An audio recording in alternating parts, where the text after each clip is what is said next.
Dogworks Radio is sponsored by Alaska Dogworks. Check out their website at alaskadogworks.com. You can support this podcast on patreon.com/firstpawmedia. Radio Free Palmer 89.5 KVRF presents Mushing Radio, hosted by Robert Forto. Mushing Radio is about dog-powered sports, living in the Great White North, and mushing.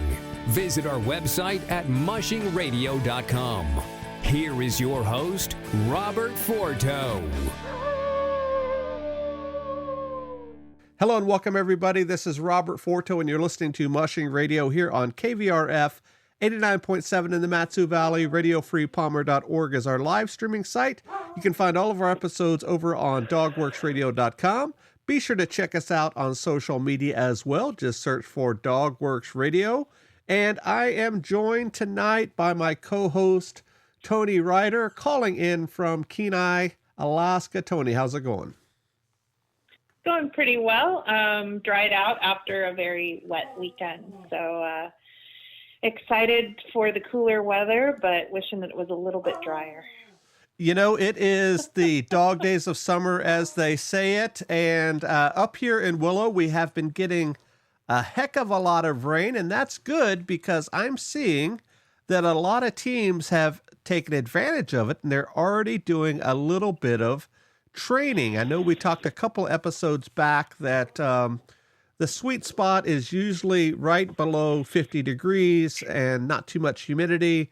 And with all the rain and all that, people are doing their thing up here. Is that sort of the same thing down in your area, down in the Sterling area with the CVs? Or obviously they run all the time with the tours. But any updates on their training that happens down there with those mushers? You know, typically I think they wait until late August because it still does get pretty warm in the Sterling area.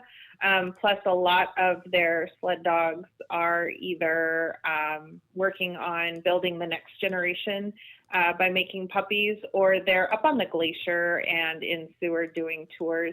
So there's not a whole lot of training that goes on until tourist season starts winding down in another month. And do you happen to know when a lot of those dogs start coming back? Is it in late August, early September, as we mentioned with the training sessions up here? Yeah, for the most part. Once in a while, some of the A-team won't end up either doing a lot of tours or they get bored, so they come back home. And, they're too busy being top dog in the kennels, so they don't really have time to deal with the tourists. But for the most part, the younger dogs that are working to make one of the Iditarod teams, whether it's the A team or the B team or one of the loner teams, like when Larry Doherty or Gearhart or someone, leases a team, they're hoping to make those teams. So they're doing their tours, they're keeping their reps up. But that A team, the A-listers, they're too cool for school and they just do whatever they want. And sometimes they're touring and sometimes they're making puppies and sometimes they're just eating dog food and chilling at their house.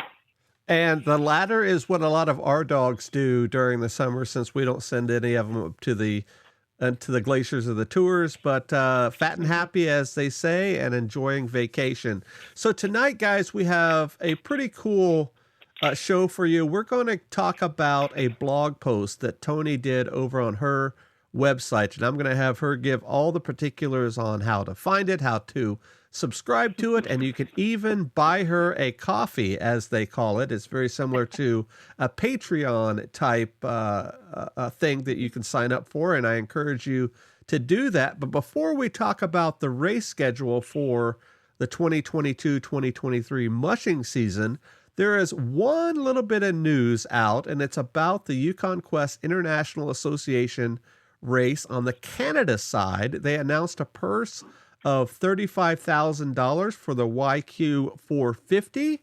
And that, remember, guys, that is the hubbub that's been going back and forth on social media all off season about who's going to lay claim to the Yukon Quest, which side is going to be the best race or whatever, and that's their side on the Canadian side. So $35,000 purse for the YQ 450, which I believe starts on Saturday, February 11th.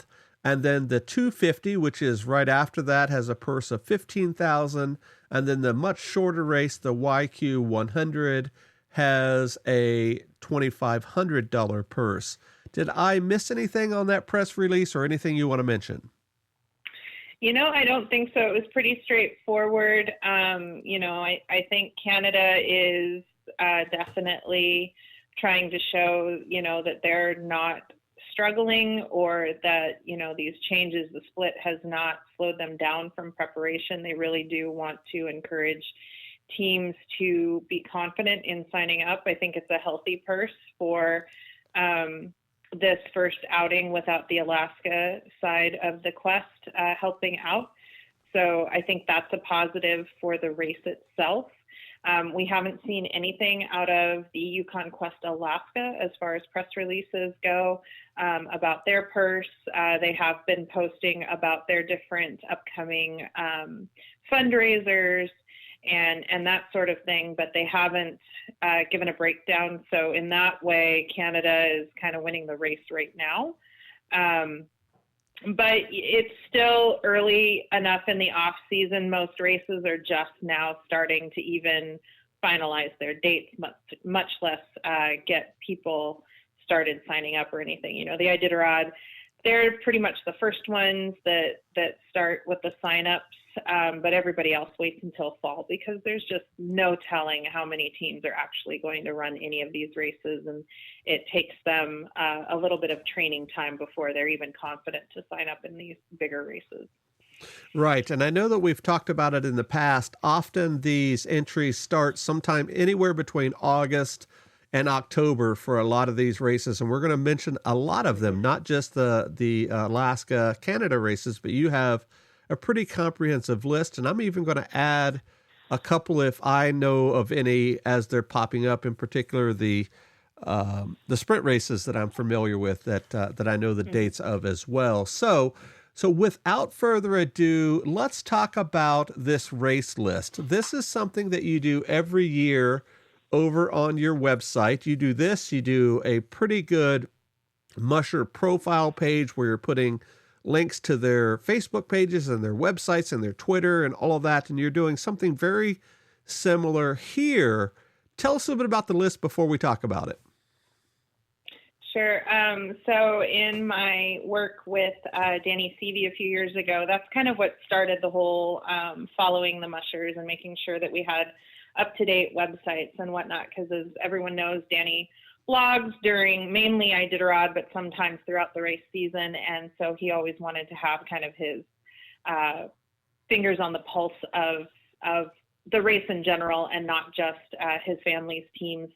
And so we compiled a list that is very outdated now, but I have tried to keep up with it as much as possible. And so for each race, I put a musher roster together with the websites and the social media links. And a lot of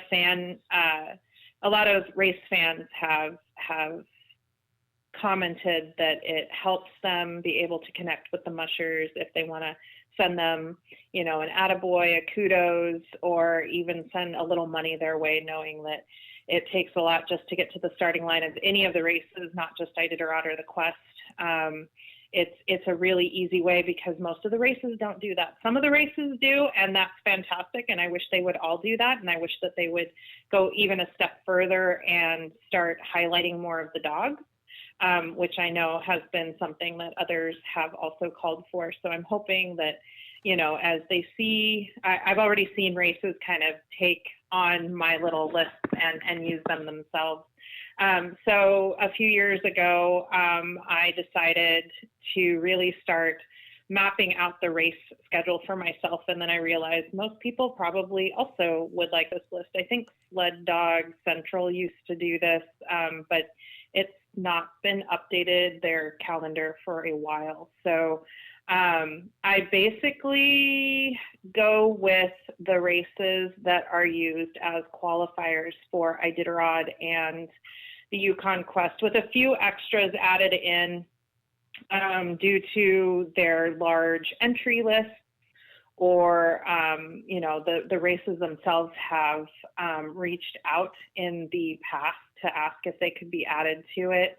I've stayed away from sprint races just because that would be a whole other beast to compile, and that's something that's always in the back of my mind that I want to do. I just have not sat down and gone through it because it's so difficult to keep up with it. If you look at the list, you'll see that there's a few that still say to be announced, and so just trying to stay on those races to get those either published or to send it to me ahead of time so that I can put it on my list becomes a weekly chore, and I feel like I'm just the biggest nuisance and nag. But it is something that I get so much feedback on that I do try to keep it as updated as possible throughout the season. Excellent. Well, I'm going to add 3 races on here as we're talking, the Fur Rondy, the Eagle River Classic, and the 3620. Both 2 of them are in February and one of them is in March. So we'll talk a little bit about those. So Toni, let's do it this way. Let's go down the list, talk about whichever ones you want to talk about. If you have particular history that you know of or some fact or figure that you would like to mention. Otherwise, I'm sure that you're not a racing encyclopedia and know every little minute detail about all of these, but I'm sure you know more than me. So let's start with the first race of the season. It's really the kickoff race, probably for mushing in the United States. It happens in mid-December, and that is the Alpine Creek Excursion Sled Dog Race. What do you know about that? This one, like you said, it normally happens sometime in December. I think last year it was supposed to be really close to Christmas. It is. It's just one of those fun races that gets everybody's feet wet into the season. And it's completely dependent on what Alaska's weather does. And so it's one of the few races that I think they wait until the very last minute to really formalize any plan, because it takes so much time and effort and energy to get the ball rolling, and then to have to cancel it because the snow didn't come and set in a good trail, the rivers haven't frozen or whatever. So I probably won't see a date anytime soon, but it's one of those fun races. They're really good about keeping people updated on social media. Obviously, they're only on Facebook. It's a smaller race as far as board members and volunteers. But it is a lot of fun. I don't believe that it has gotten credentialed to be a qualifier. I'm not even sure how long it is this year. But it is. It's kind of the kickoff. It kind of gets us all excited for the next race season. So everyone looks forward to at least following along. Up next is the first weekend in January, and that is the Knik 200. What do you know about that? That's another one that is completely dependent on weather, and it's been canceled more than it's been run in the last 10 years, I think. It kicks off normally on the 1st of January, whenever that falls. I've sent a couple of messages to the Trail Breakers Association, which took over for the Knik race last year or the year before, and I've not heard back. So I don't know if they're waiting to see what the weather does before they announce, or if they're still in the very early stages. But it's one of those races. It commemorates, I believe it memorializes, not commemorates, Joe Reddington Sr. It has a lot of history within the Knik area, which of course is where the Iditarod idea was kind of born. And so it's a fun little race. I actually never got out there to watch a race. Every time I had plans to go up, that was the year that it got canceled due to ice and no snow. So I'm really hoping the weather plays nice. It did last year, so I'm hoping that it does again this year. Next up is January 6th, which I believe is probably around that same time of the Knik 200. I'm probably going to butcher this a little bit. It's a Mush Sinfall. Is that how you say that? Honestly, I don't know how to pronounce it. This was one that fans asked me to add when I first started doing this list. It is a qualifier for those that are over in Europe. They can use this for the Iditarod, I know for sure, and I believe the Yukon Quest also uses that for a qualifier. Most of their posting is in, I believe, Norwegian. So it's kind of hard. It's always hard for me to figure out what's going on. And I just have to wait until they put the graphic up that says, the date for the start of the race. As I've said, I think in previous broadcasts, I love watching the races over in Norway because it's more of a party and rock concert feel. It's very well celebrated. It's very well attended. Fans there know their stuff. It's not geared so much for just the mushing community, but the communities that it runs through as a whole. So it's always a lot of fun. I've not been able to follow this race as much because it typically hits right around the same time as the Copper Basin and the Gunflint. And, you have to kind of pick and choose which ones you're going to follow. I don't believe that this is a race that has the GPS tracker. I could be wrong about that. So it's a little bit harder to follow along if you're not able to read their language, which I'm not. I'm English speaking only, unfortunately. So I just have to kind of guess. But sometimes you'll see some familiar names run this race. I haven't seen most of the Iditarod mushers run it in a while, but there are a few names that if you follow the Norwegian races at all, they start to be familiar to you. So next up is that Flint Mail Run. That's a Minnesota race. What do you know about that?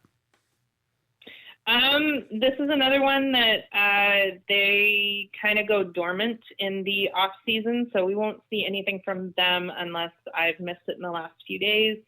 But as things turn colder and dogs start training down in that area, we'll see the Gunflint come up. That one is another one that's it has a lot of tradition with it. It commemorates obviously a mail run. We see a lot of the mushers that live down in the lower 48, like I believe Reddington has run that a few times. I think it's on the list for Wade Mars, or was at one point. So it's a nice little fun run, I think, for those that do a longer distance mushing. But yeah, I'm kind of hoping that they find a way to make it into a qualifier. I think they're just under the needed amount of miles to make it a qualifier, but it would be really cool to see more action for the Gunflint. Next up is the Copper Basin 300, and that is one of those races that's right around these same races that we talked about. Mm-hmm. This is truly the one of the granddaddies of the mid-distance world here in Alaska, isn't it? It is. It's one of my favorite ones to follow. It's not one of the ones that I ever really go, oh man, I wish I could be at, because this is the one that typically you hear about anywhere from -40 to -60 degree temperatures. It was actually called, or almost called, a couple of years ago. We saw a lot of teams withdraw or scratch at the first checkpoint because it was right around the -50 temperature, and they were being told that it could go anywhere from -60 to -70, and most of the teams said, that's just not fun. And so the interior teams seem to really benefit from this race. They're the ones that are used to that cold, and so they definitely run it really, really well. This is also the one, if you followed at all this last season, Nick Petit and I believe Rob Cook both had to withdraw at the last minute due to engine trouble for their trucks. They couldn't get to the start line because of the lovely little bit of cold. So it's I think the real kickoff of the race season. It's a highly competitive race in Alaska. you see a lot of the big names kind of come out and kind of test the waters and check out the competition. Not everybody, but quite a few of them. And so that's the one that I think everyone really starts to feel like the season is underway. Next up, around that same time, the Alpine Creek 200 and 300. You were talking a little bit about that at the first with the Alpine Creek excursions. This is another one of those races that's sort of hit and miss in terms of weather and volunteers and the board and all that. It runs along the Denali Highway, back and forth a couple of times. I think they've only done this one as a qualifier once, if memory stands. Yeah, it's another one that's kind of hard to get any real information because it blends in with the excursion, which I think the excursion kind of took over for the years that they couldn't run the 200 and 300. But it was started, I want to say, right around the time the Northern Lights race. I can't even think of what it was actually called. When that canceled, a group of mushers decided to get the Alpine Creek going so that there was still more options because of Northern Lights was ending. So was the Tustamina 200 and other races that really filled up that January to February season. And so in order to make it so that you could have more qualifiers for Iditarod and Quest, people came together and tried to give those options as best they could. Another one that does that, and that's down further on the list, is the Willow 300. That was created simply because there were no other races for rookies to qualify with. So, sometimes these races are born out of necessity. Sometimes it's just born out of the need to have fun with your dogs and with your musher friends. And it's nice to see that the races are alive and well, and that they're all, a lot of them, normally I still have a lot of to be announced races on the list at this point, but most of them have got their dates set. So it's really exciting. Next up is the Eagle Cap Extreme Sled Dog Race. Happens in Oregon. This is the only race, if my knowledge is right, in the state of Oregon, and it is a qualifier. What do you know about the Eagle Cap? This is one that I don't typically follow. Again, it hits right around the same time as several other races happen, and so I try to focus more on the Alaska side of things and not the states when that happens, just because I have more access to Alaska stuff. But it is one of the few on the West Coast that mushers can use to qualify for Iditarod. Next up is the Willow 300. That takes part in January 25th. That's also part of the Willow Winter Carnival right here in our backyard. As you mentioned, Toni, that filled the need of the Northern Lights 300. And just a little bit of quick trivia, when that race switched over from the Northern Lights to the Willow 300, it was race marshaled by Bud Smith. And I know we talked about Bud during our Iditarod coverage. That is Ramey and Sim Smith's dad, and there's a heck of a lot of history there, isn't there? There is, and that's how most of these races get started. The Tustamina 200 was an Osmar race that they just needed an excuse to drink beer and run dogs and that sort of thing. So it's not surprising that it was all in the family to get this race started. Up next is one I am not familiar with, and that's the Yellow Pine Male Sled Dog Stage Race. Is that a new race or something that I'm just not privy to? This is another one that fans wrote in and asked to add it. It is a stage race, so it's not one that I typically follow or know a lot about. But it is in Idaho, and I do believe it's one of the few races in Idaho. And in fact, their Facebook page says Idaho Sled Dog Challenge. So I don't know if they've changed names on me and I haven't updated or what, but it's they've got 300-mile races going and 100-mile races, but this is the stage stop. So it's just another one of the races that they do.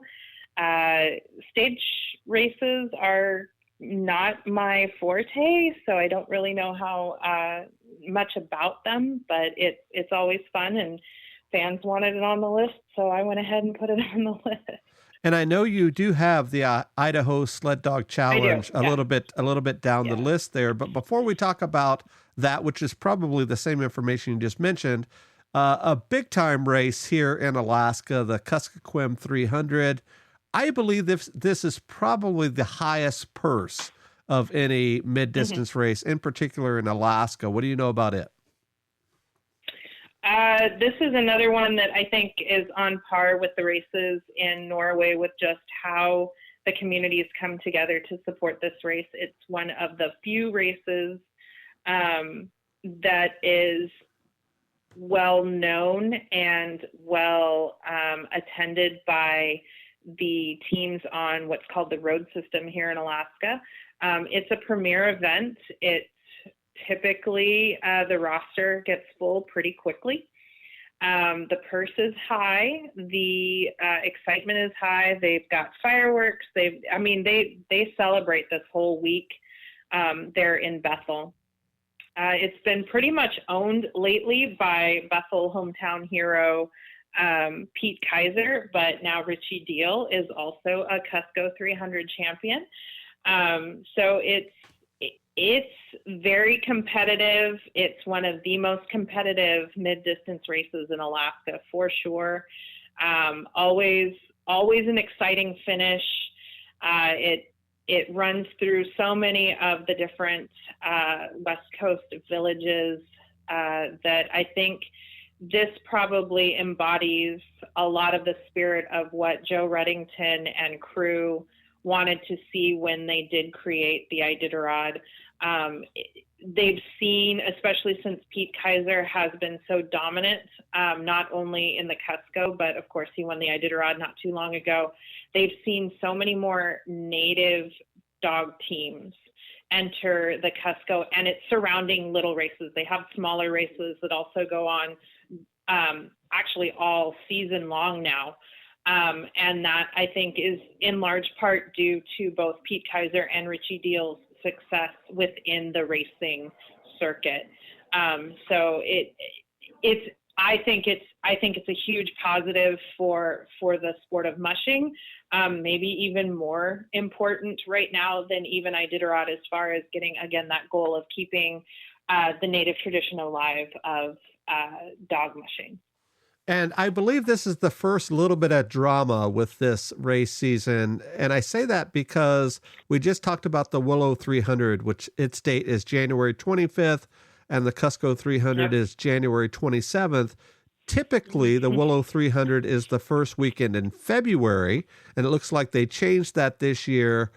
But that's interesting because often a lot of the same very high-profile mushers will run both of those, and the way that they do it, guys, for if you're not familiar, is they'll run them in sort of a circuit, especially Alaskan mushers. So they'll run the Knik 200, then a couple of weeks later they'll run the Copper Basin, then a couple of weeks later in history they will run the Cusco 300, and then they'll run the Willow 300, and then the Yukon Quest, and then of course Iditarod. But it looks like they threw a wrench into that this year with the dates being on the same day. Do you know anything about that? You know, I don't. And I want to say that this happened this last season too, because there were several races around the Cuscoquim time that I was trying to report on, and I can't remember which ones they were.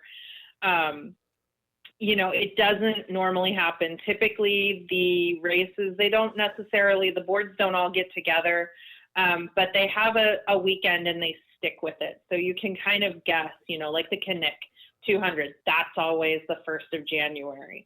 The Tustamina 200 used to be the 3rd or 4th weekend in January, and then there was a little bit of drama there because the Northern Lights 300 decided they couldn't do an earlier date anymore, so they moved it down, and then the Willow 300 came in and kind of mixed it up for a little bit, and then the Tustamina 200 started doing it the same weekend as the Yukon Quest, and that's when a little bit of, like you said, drama happened and people's noses got bent out of shape because this was always been our weekend. And like you said, it really does. It affects who chooses where to go. Are they going to go to Bethel or are they going to go to Willow? Well, it's a lot cheaper to just drive down to Willow than it is to drive down to Anchorage or drive over to Fairbanks, fly all of your animals over to Bethel, do your race there and then come back. So it is where I think we are now, though, in this race. There are so many names that have the potential to win that I think they can kind of spread the wealth and it not be as like it was when I was growing up, when it was like, we want Jeff King. End of story. You had Jeff King, you had Martin Boozer, and you maybe had Susan Butcher at one point. You didn't have a ton of big names, and now you do. And so you kind of spread the wealth, just basically how they decide to race their season. And just one other piece of drama with these two particular dates. We talked about the entries typically start in sometime between August and October, and these races typically fill up very fast. You had mentioned the Cuscoquim usually fills up very quickly. But if you're a rookie trying to do these qualifiers in 1 year, and the way that people typically do it is they'll do their qualifiers 1 year, then they'll train up and do the Iditarod the next year. But if a rookie is wanting to sign up for both this Willow 300 or Cuscoquim, if they wait for one or the other, they may miss their spot, and that could really throw off their qualifying for the following year, can't it? It can, yeah. And I think a lot of rookies do choose to go with the Willow because it is considered, I don't want to say an easier race, but you're not in as unfamiliar territory. Running the west coast of Alaska is very different from running the interior or running in South Central, which we know if you follow the Iditarod, you know that third leg of Iditarod, it's not difficult just because they're tired. It's because they're getting hit by wind. They've got all of that polished ice that they have to run on. And so you kind of see that same sort of conditions with a little more snow and sometimes overflow in January. They're on the Cusco. But you do have the teams that are wanting to use that as training. But normally those teams are the ones that have done this before. The rookies kind of stick to the road system. Right. So let's skip over that Idaho Sled Challenge because we think it's probably the same as the Yellow Pine Sled Dog stage race, but also there on the same weekend as the Cusco is the Pedigree Stage Stop. That's down in Wyoming. I think it's all the way in Wyoming now. It used to be Wyoming, Utah, and Montana way back in the day, but they've changed that up a bit. But with this being a stage race, there have been several Iditarod competitors that have gone down to do this race over the years. I think Lance Mackey did it once, if I'm correct. Yeah, I think you're right. The only one that comes to mind is Zoya Denur, and she did not finish, and it was kind of a dramatic, like she didn't tell anybody she wasn't going to do the next leg or something like that. So that's the one that sticks out. But yeah, it's one of those rare stage stop races where you do see, like you said, Iditarod competitors play the game there. So it is one that I kind of keep my eye on, but like you said, it's right there around the time that all of these other races are going on, and you kind of have to triage it and which ones, I'm not familiar with stage stop enough to really follow it and understand it. That's a lot more math than just following the teams and counting how many hours of rest they still have to do. So yes. So guys, we're already over time, but that's okay. There's a lot of races happening, and I think that people are really digging these longer podcasts, at least from our Twitter feeds when they're talking about. So up next is the John Bear Grease Sled Dog Marathon. That is the same weekend as the Cusco and the Pedigree and all of those others. It's sort of like the Copper Basin is in Alaska, a really tough race down in Minnesota. Weather is a big time factor. Ice is a big time factor. And there's usually some big names in this race as well. Yeah, Ryan Reddington kind of uses that as his last big hurrah before he comes back up to Alaska to run the Iditarod.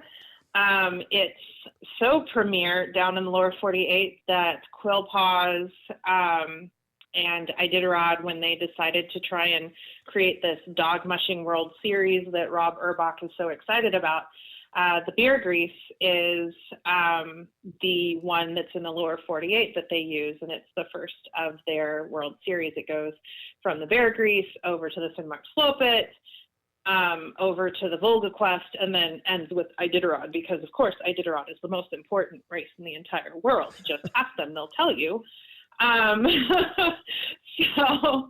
So this kind of kicks off Iditarod's idea of what the season is. I really think that Iditarod would do better to do kind of like we do and follow all the races and make them all important and not just the ones that seem commercially exciting. But again, that's just me. But yeah, the John Bear Grease has a lot of drama. We've seen ex-wives beat out their ex-husbands for the win. We've seen Ryan Reddington win. We've seen him peter out. Wade Mars ran it last year, so it's a lot of fun. They do quite well in keeping us all informed on social media as well as through YouTube and other online sources. So, all right. So now we're going to head across the ocean or across the pond, as they say, to one of the races in Scandinavia. Don't know exactly how, but it's the Finmud Lopet or something like that. You're close. I honestly don't know how to say it either. This one is not their biggest one. The biggest one, like I said, was the Finmark Slope, which happens the same week as Iditarod. But this one's kind of the precursor to it. This one kind of feels right up there with John Bear Grease or the Copper or the Cusco, where it's a highly competitive field. Again, if you follow that race, a lot of well-known mushers have run it. So yeah, it's just one that, if you can fit it into your schedule to watch, it's kind of hard when you live in Alaska and they're on the other side of that international date line and you're trying to stay functional at work. But yeah, a lot of good information comes from them. Again, you have to, I believe, be able to read one of those Scandinavian languages to really follow it. But there's dogs and there's a lot of footage, so they do quite well. Here's to the adventure-seeking dog mushers out there. The hundreds of you who stand on the runners dreaming and thinking about the Northern Lights. Of course, there is something else you can do if you've got something to say. Start a podcast with First Paw Media and harness your creative side. Maybe even earn enough money to tell yourself, hey, I'm not just a dog musher, I'm a rover, I'm a wanderer, I'm a voyager, I'm an explorer. Visit firstpaw.media. Mush on over today. Up next is a race that's not on your list, and that is a local race right here in Alaska. It's a sprint race called the Eagle River Classic. I believe it's running its 50th year this year, and it's important, obviously, because of the history here of the local racing, but also when folks are not necessarily worried about qualifying or other distance type races, you may see an Iditarod musher or two here. I know we talked about Lance with the Pedigree stage stop a couple of years ago. He also ran in the Eagle River Classic. I know you probably don't know a lot about that one, but it's happening there on that same first weekend of February as the Finmud Slope it, and the next one up is the Caldonia Classic. Where's that one at? Good question. I was trying to pull that up. Let me pull that up real quick here. It is in British Columbia, and it's a 200-mile race, and it is now an Iditarod qualifier and Yukon Quest qualifier. So I have to add that to my list. But I believe they're working on their 25th year, 25th or 26th. So it's got a nice little history. It kind of looks similar to what I expect, like the Connect 200 to be. So they've got a lot of sponsorships this year too, it looks like. So it is growing and it's doing really well, which is interesting considering Canada seems to be a little less friendly these days for sled dogs and sled dog races. So. Up next is the Lake Minnetonka Klondike Derby. This is a really interesting race for two reasons. A couple of years ago, after their inaugural race, we had on the organizers here on Mushing Radio, and they really did a great job promoting their race and talking about it. But it's interesting because so many of us Mushing fans watched Iron Will back in the day. And that was a lot of our introduction to dog mushing. I know it was mine. And before you knew it, I had sled dogs and the whole 9 yards. But the way that they sort of patterned this race is the same way that they do in the movie Iron Will with the, the big carnival and the whole 9 yards. And they're doing this on Lake Minnetonka, which is right outside of Minneapolis, Minnesota. So a huge hotbed of mushing, at least back in the day. I lived there for years, but it's good to see this type of event because it's a really fan-friendly carnival type atmosphere. Did I miss anything? I just want to say that I think their logo is one of the most fun ones. So, so there's my little fickle or, not all that important information, but just throwing that out there. Definitely one to follow. So now here comes a little bit more of the drama. Not really drama with dates, but at least drama with racing. And that's the Yukon Quest Alaska, which is happening on February 4th. And then the Yukon Quest Canada, which is February 11th. I know that they did something very similar last year.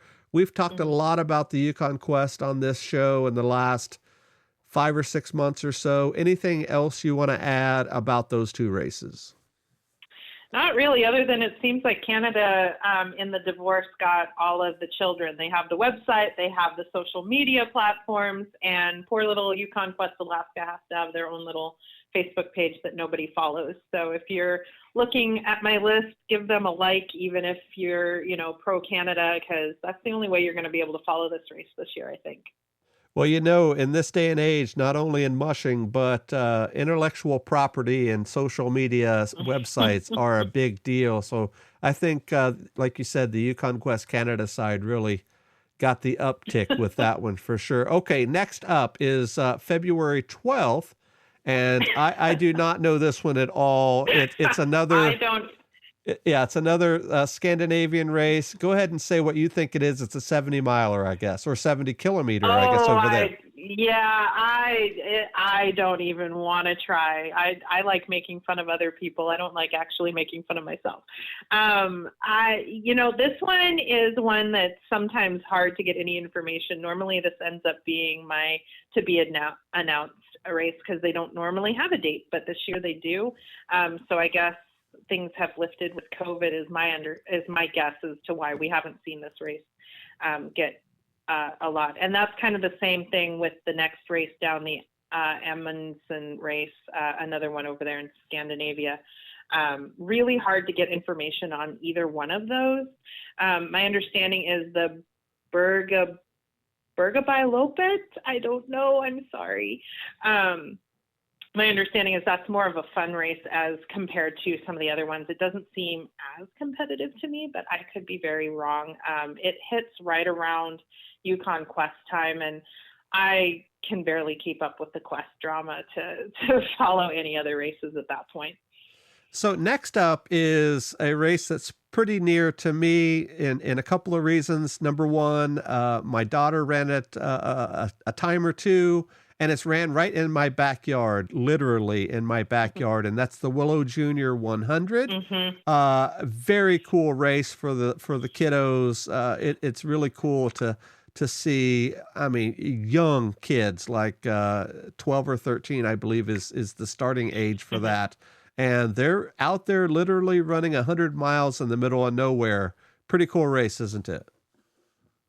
It is, yeah. And, I'd love to feature more of the junior races, but if you think getting the dog races that are the premier ones to get back to me or even have a presence on social media more than just 1 or 2 weeks out of the year, The junior races have even less of that. So it's hard to know which ones are still going, which ones are not going. So I should just go ahead, bite the bullet, and put the Willow Junior on my list because it is one of those consistently run races. But yeah, it's one that I know it's competitive to get on the roster. It's competitive during the race. It's really exciting. I feel like we blink and it's over, even though I think it's got the same kind of run rest schedule as the junior Iditarod, but really fun race. And I always like seeing the young mushers come up and trying to guess which ones are going to go and try and be competitive on the adult or pro circuit. I don't know what we call this regular circuit here. Right. Okay. So up next, let me find the dates here. February 10th, another Iditarod qualifier down in the lower 48. This happens in Montana. It is the Race to the Sky. I believe it's a 350 or is it a 300? I think it's a 300 now. Okay. Do you know anything else about that one? This is the one, if you want to see Jessie Royer and you don't live in Alaska, this is the one to go see her run. She's one of the ones that I guess I could say dominates it. There's a few other Iditarod mushers from the lower 48 that have run it, but Jessie Royer seems to be a little bit of the queen. They have a lot of her pictures on their website most years. Whether or not she wins it, she's definitely one of the favorites. And I believe that race was started, or at least a big part of its history is multiple Iditarod champion Doug Swingley. Mm-hmm. It's happening right there in his backyard. Is he one of the 4-time winners of Iditarod? He is. And he had a little bit of drama surrounding him. Of course, if you followed Mushing back then, you know that he and Martin Boozer had a healthy dislike of each other, which was highly entertaining to watch until Doug Swingley decided to go a little bit further and start insulting those of us who live here in Alaska. So there's a little bit of tongue-in-cheek there. I know that he's actually well-liked by many of the mushers. But yeah, for fans, for a little while, Doug Swingley was kind of a 4-letter word. Okay. So another race that you do not have on your list, and it's one of those hit and misses, sign up the day of type events, is the Goose Bay 150. That is an Iditarod qualifier right here in the Matsu Valley. Typically, a lot of these Iditarod mushers will use it for a quick tune-up or training run, but it is a qualifier, and it happens right here in the middle of February. So that's that one. You can definitely follow them on Facebook. Up next is another lower 48 qualifier. It's the UP 200. Typically, you'll see a big name or two. In particular, Ryan Reddington again likes to run this one. Yeah, he's run it. I want to say Wade Mars ran it last year. But it's all starting to blend together. It's another one of those really competitive races. If you're not watching Mushing just for Iditarod, you'll see a lot of familiar names from the lower 48 kennels. Not as many Alaskans end up going down in February to run these races, but once in a while you get a few that decide they don't want to run Iditarod or Quest. And so they do this circuit. I'm going to stick my neck out and say that I think we might see some of these races, see a few more Alaskan names on them, just because I don't think we're going to see a lot of teams signing up for the Iditarod and maybe go for the purses of different races instead of just going for the adventure of Iditarod. Right. And what's interesting about this one, Toni, being it's that mid-February date, if there is an Iditarod musher that's doing this, often they will run this race and then jump on the road and boogie their way up to Alaska to make it up for Iditarod, which is, I guess, 2 weeks or so from this race. That has occurred. I'm thinking about Laura Neese, who has run this both of these races in the same year. Yep. And that's sort of in her backyard. Yep. Yeah, definitely. And, I think it's another part of the race that makes it a little more exciting for those mushers. It's the race before the race. Right. Up next, same weekend, Northern Pines Sled Dog Race. I believe this is also a Wyoming, Idaho, Montana type area. Same format as the other two, right? Yep, pretty much. I don't know much about this race. Again, it hits. I kind of hate how many races we have in February because it's hard to catch all of them. And I would love to know more about some of these races. And I tell myself, this is the year. Every year, I'm going to try and follow more than one race. And I just get caught up in the drama of the big names again.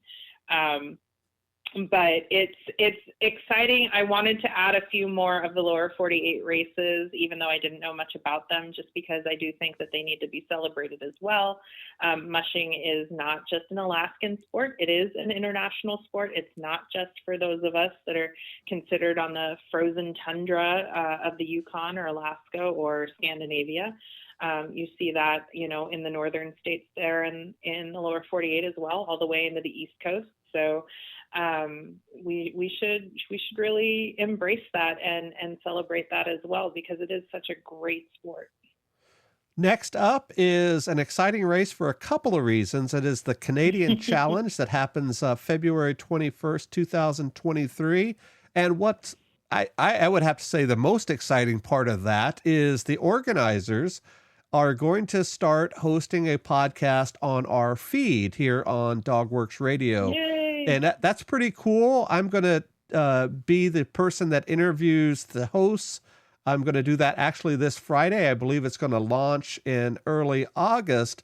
But after that, they're going to take the reins and handle all of the production, all of the editing, all of the hosting, the whole 9 yards. They want to really bite this off and jump into this huge project and just host it on our feed, which is cool because we will have 3 days a week of mushing coverage here on Dogworks Radio, which is really cool. Yay. during the mushing season. I believe we're the only podcast feed out there that will have three shows per week about it.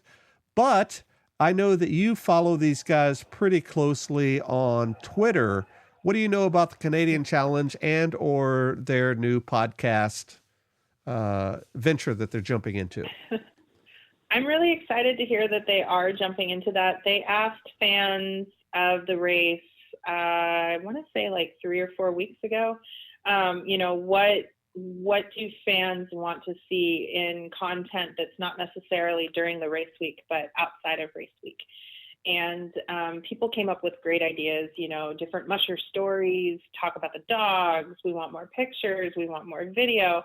And they really did listen and got really excited about some ideas. And they've really grown their race, I think, through social media. I believe they were encouraged to do so by Quince Mountain and Blair Braverman, who I believe have run the race a couple of times at least. And I like it. I like to see races try new things to stay relevant and to become competitive within the other races, to get more involvement from volunteers, fans, and the dog mushers. So I'm excited. I will probably tune into the podcast at least a few times as schedule allows. It's really kind of exciting. It's another race that unfortunately typically hits right around my busy time. So I don't always get to follow it as much as I want to, but they're so active on social media that it's easy to catch up when you can. Yeah, and that is a qualifying race as well. And just one more thing on the podcast. I believe it's going to be called the Canadian Challenge Tales, if I'm correct on that. It literally just dropped this week that they wanted to do this. So I haven't really wrapped my head around it. But also they're hoping to do an interview type show where they're interviewing their competitors. So they have an August opening for registration. So when they get folks in, they're going to ask if they want to be on their podcast, and they're going to interview them with those questions and stories that you talked about. So I think that's going to be a fun thing for sure. So up next is another race that's not on yours. It is the Fur Rondy, which is right here in Alaska. It's called the Fur Rondy Dog Mushing World Sled Dog Championship or something like that. this has a heck of a lot of history. Who's Who has run this race, and then, of course, crossed over to Iditarod or back and forth to Sprint. And this one has a lot of history in Alaska, doesn't it, the Fur-Rondy? It does. For Iditarod fans, the Rondy was before Iditarod. The Rondy was the big deal in South Central Alaska for many years. And a lot of your first 10 years of Iditarod mushers, many of them did run for Rondy or other races surrounding Rondy, George Atla being, I think, the most famous of that era. He's still considered one of the greatest dog mushers the sport has ever seen, and not just the sport, but the lifestyle. Just a fantastic musher. Rondy is a huge deal. I grew up with Rondy, not just the dog races, but everything. It's a huge carnival. It celebrates, basically, it gives us an excuse to get outside in the doldrums in the coldest, darkest part of the winter. You're just tired. Christmas is far enough away that you don't really have the lights of Christmas anymore, but you still got a month and a half before it starts warming up and the sun is actually out during, long enough to do something. So Rondy always gives us an excuse to have fun and play and celebrate what makes Alaska special. They do everything from native blanket tosses to the Fur-Rondy sled dog races to the Miners and Trappers Ball. They have a carnival. So it's a really big party atmosphere that's gone on for 100 years or almost that. So really just an exciting time. And I love the Rondy races. If I could justify the cost to go up there for the Rondy races and then turn right around and come back the next week for Iditarod, I would. Right. And as you mentioned, a big time event here in Alaska. And for folks that have never been up to Alaska, this is truly the time to come if you are a sled dog fan, because this carnival atmosphere literally kicks off with these two races. So the first weekend is the Fur-Rondy sprint races. Then you have that week of carnival stuff and Rondy stuff. All sorts of events happen during that week. And then the following weekend is Iditarod. But before Iditarod starts, we have 2 or 3 others here. We have the Wolf Track Classic sled dog race, and then the Two Rivers 100 and 200. I believe the 200 is a qualifier. Do you know anything else about those before we jump into Junior Iditarod? The Wolf Track Classic, that's another northern Minnesota area. They have a lot of, if you follow the lower 48 mushers, especially in that area, the Freckings run it, Frank Moe ran it, Ryan Anderson. Typically you don't see the Iditarod mushers because, like you said, they're on their way up here. And they need time to travel and they need time to get acclimated to Alaska before Iditarod. So that's a really great who's who race of the lower 48 mushers who aren't necessarily so focused on Iditarod. The Two Rivers race happens up in Two Rivers, Alaska. It's right near Fairbanks for folks that are not familiar with that neck of the woods. And this race has bounced around a little bit in terms of dates. I know that they've done it in February. Yep. I know they've done it on Iditarod Day. I know they've done it the week after. Yep. They've really jumped around, and I think a lot of that has to do with weather. It has a lot to do with weather. It has a lot to do with who's in charge of what. It has a lot to do with communication and just a lot of factors. It's very hard to get information on it. It's a very popular race by those that aren't running Iditarod because, like you said, it happens around that time. So there's a lot of Two Rivers area mushers that like to run that race. It's a big deal, which is why it's continually on my list, even though I very rarely ever find out the date right before it happens. but yeah, like you said, it bounces around. So I just kind of keep it in the middle of February because your guess is as good as mine. Junior Iditarod is up next. It's the week before Iditarod, February 25th. This one holds a special place as well. My daughter, Nicole, has ran this race twice as a teenager, and she has her finisher's patch that she's pretty proud of. But with that, there are a lot of Iditarod champions that have started right here at this race, isn't there?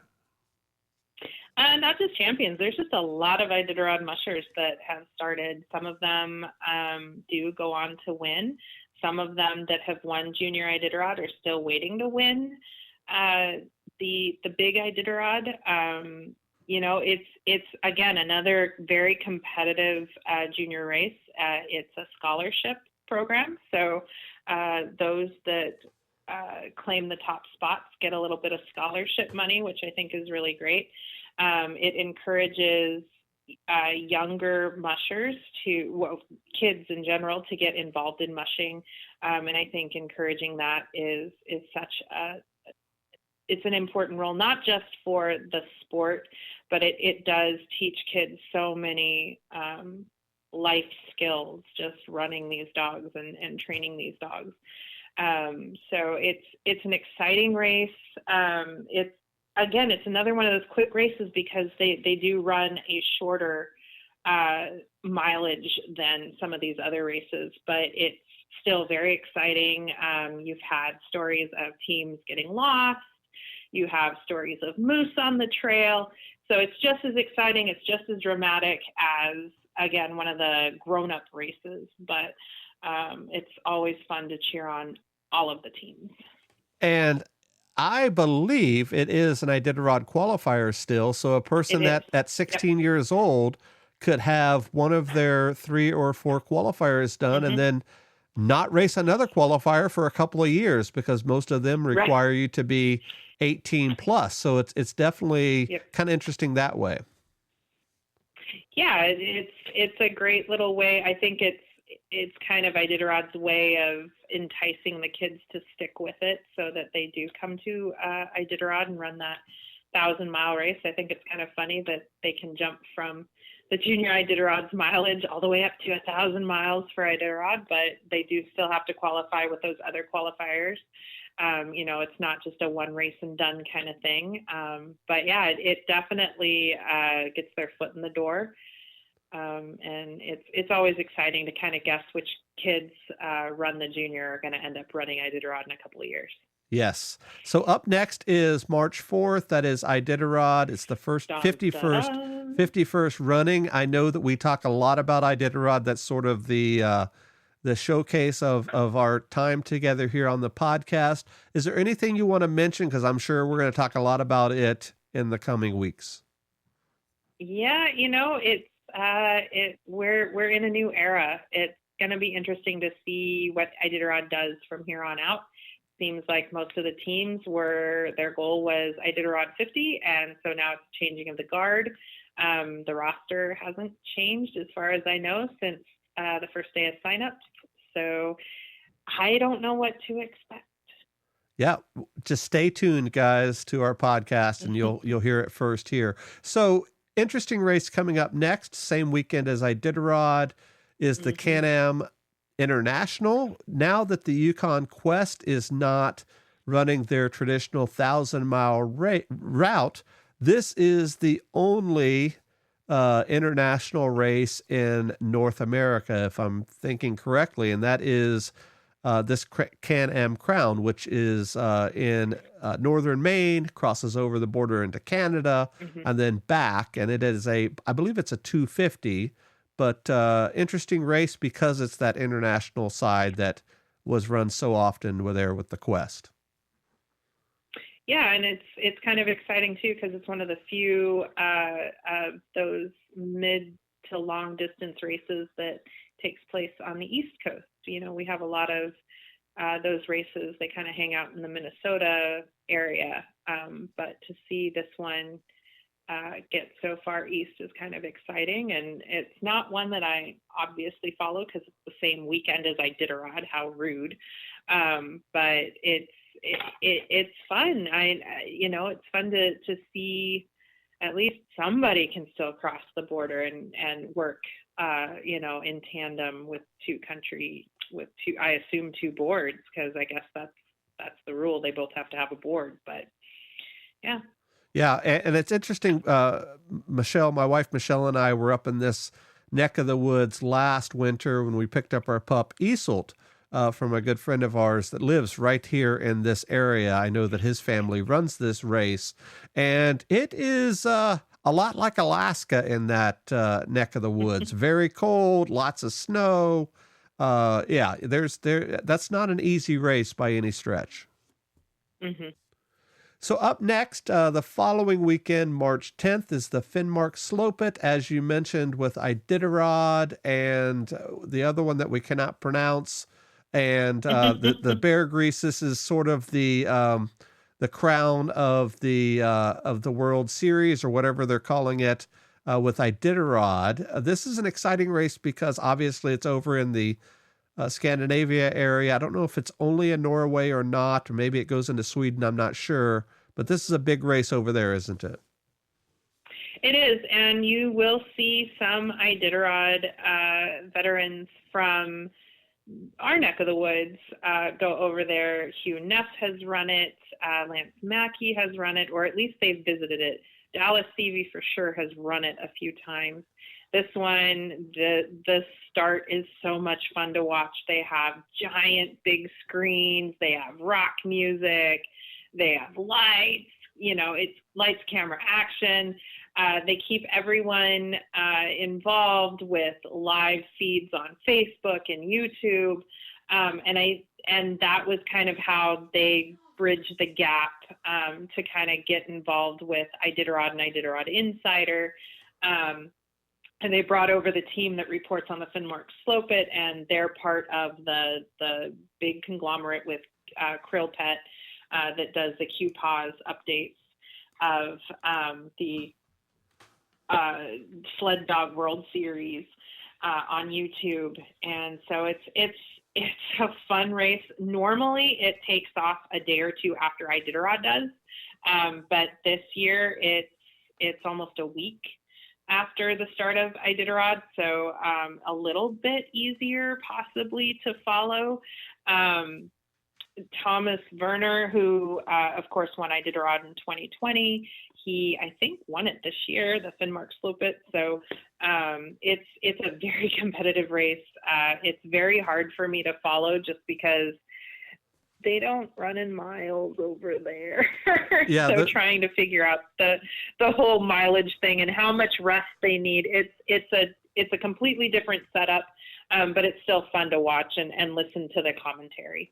Yep, it is in kilometers. I believe it's 1,000 kilometers, which is 700 some miles, 670 miles or something like that. But definitely a cool race for sure. And it is a qualifier for Iditarod and Quest. So guys, we have 4 more races on this extended edition of Mushing Radio, and that is the Percy Dewolf Memorial Run. You have that as a qualifier as well. Mail Run, Percy Dewolf Memorial Mail Run. This is in... it's a mouthful. Yes, that's in Yukon, British Columbia area, right? Mm-hmm. I believe so. Yeah, it's another one that just starts basically to commemorate the history of sled dogs in that particular area.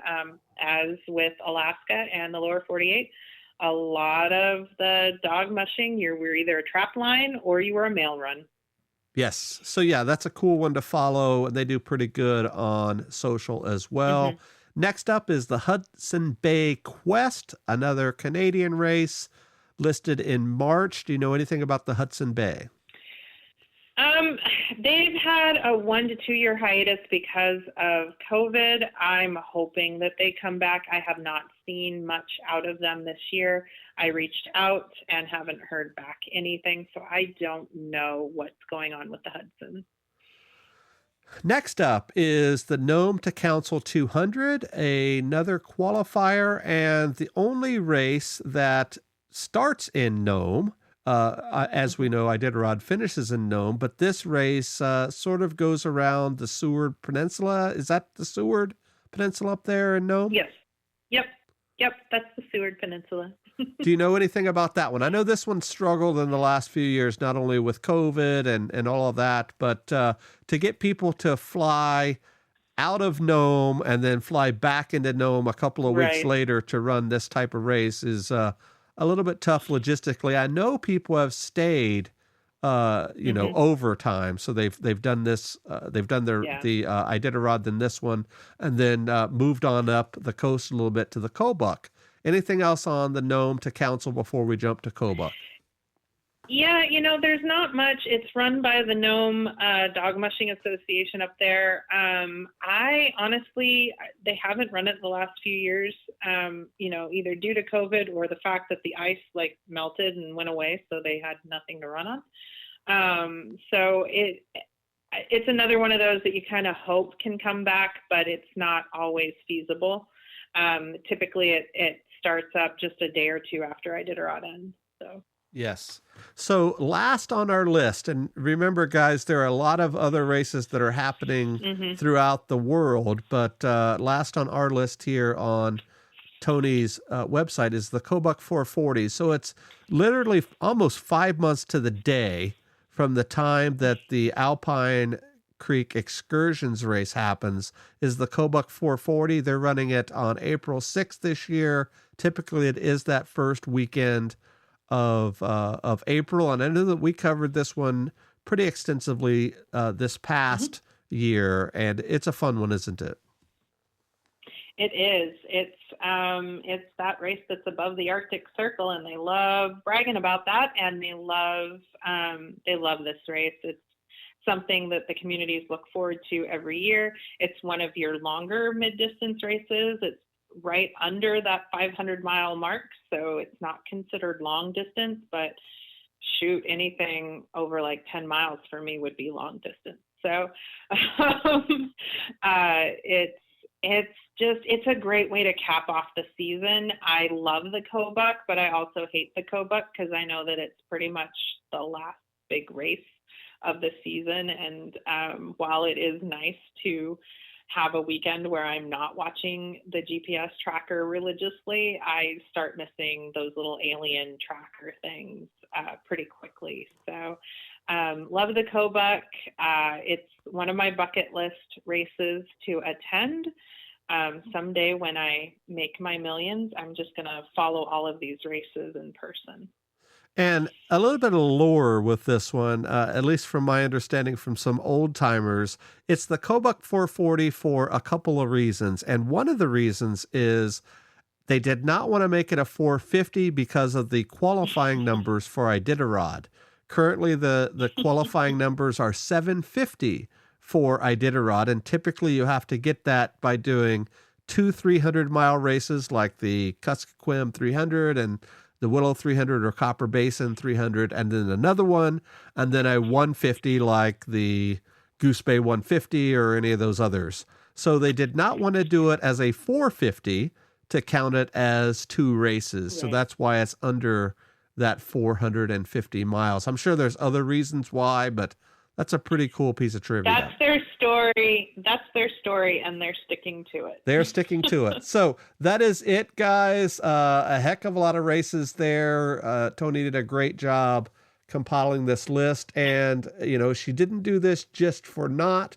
As she said, a lot of Mushing fans and even organizers have reached out to her to look at this list and to collaborate and carry on. But before we go, on your website, and I know it just got a brand new domain name after you started hosting the podcast, and we're going to talk about that, but you also have what is called Buy Me a Coffee, similar to a Patreon type program. What is that? How can people get involved, and how do folks follow you on your website?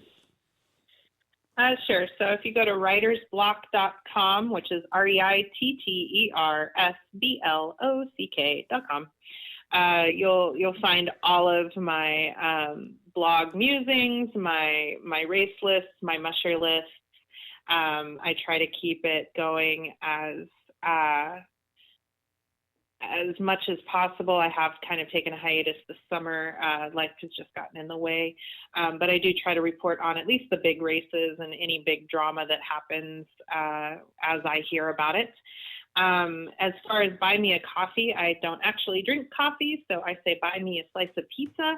It's not something that's necessary, but I have had people reach out in the past on how they can best support me. And with buying my house this last year, I really do appreciate all of the help because it has paid for my internet services every month.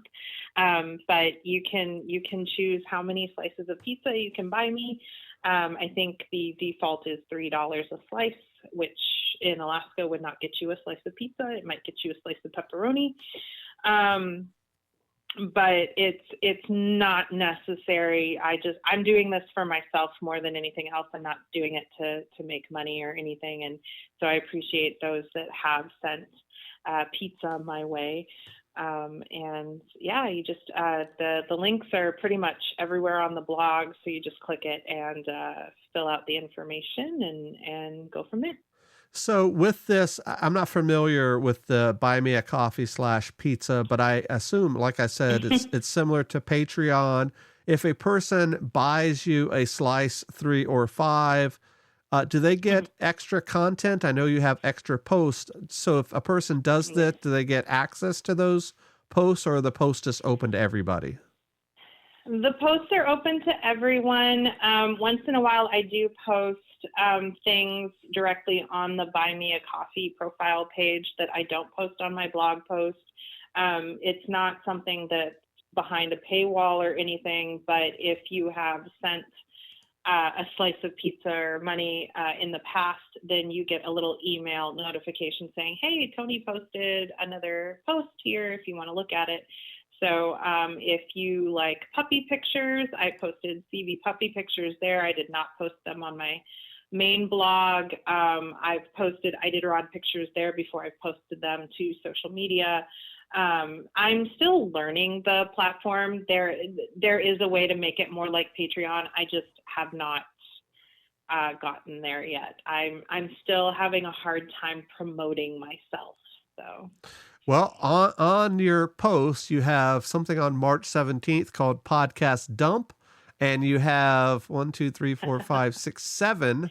of our podcasts that we did during Iditarod. So they're all there as well. I'm sure those are on your blog site as well. And for folks that are listening, don't worry about the domain. We'll put that in the show notes so that way you can find not only the Buy Me a Coffee /pizza, but also the race list that we talked about. So before we go, I know that you do other things like this during the year, in particular musher profiles. Is that right? Where you're giving out Facebook links and all that? Is that right? Mm-hmm. I do, yeah. It's typically when the races start posting their rosters. That's when I start compiling the information, and then as we get to whatever race day it is, like Copper Basin, I typically do a musher roster list with their website, social media links. If I can find them, sometimes they're very difficult or they're not on the World Wide Web. But I try to get as many as I can. And then I also do a race preview with how to follow along, which has the official links as well as any race fans or news media that follows, as well as the GPS link, direct link, and the radio broadcasts, because many of these races, they do have sponsorship through a local radio station that keeps you updated. And while they aren't running 24/7 with race information, you typically can listen to the live start and the live finish of the winner online. So it's a lot of fun, and it's just it's as much for me as it is for anybody else. It's just a way to keep everything organized so that I can find it and go to it without having to do a lot of digging or saving a bunch of files onto my computer. Excellent. And a fun fact, the Fur Rondy race, they do that live on the local radio, and they do the entire race. So it's like NASCAR on the radio for the Fur Rondy. So I'm sure you could find that online by finding the radio station through Fur Rondy or whatever, but it's pretty exciting to listen to that as well. Toni, we are at almost an hour and 20. Anything else before we go? No, I think I've tortured our listeners enough. Excellent. Okay. All right. So on behalf of my co-host, this is Robert and Toni. We will see you guys in a couple of weeks for Mushing Radio. And as we promised way back in Iditarod, we're going to keep up this bi-weekly schedule as best as we possibly can and report on any news that is coming up, whether it be purse news or race news or whatever. So stay tuned to us and be sure to hit that subscribe button. That way you will get an update as soon as we post a episode. So with that, we'll see you guys next time. Goodbye. From Dogworks Radio, this is Mushing Radio. We hope you enjoyed this episode, and we invite you to subscribe in Apple Podcasts, Spotify, Stitcher, or wherever you get your podcasts. You'll find a link on the episode notes. You can tap or swipe on the episode cover art, and you'll see some offers from our sponsors. You can support our show by supporting them. If you like what you have heard, we would love it if you could give us a 5-star rating and tell your friends how to subscribe too. Your hosts are Alex Stein and Robert Forto. Our producer is Robert Forto, created for Dogworks Radio.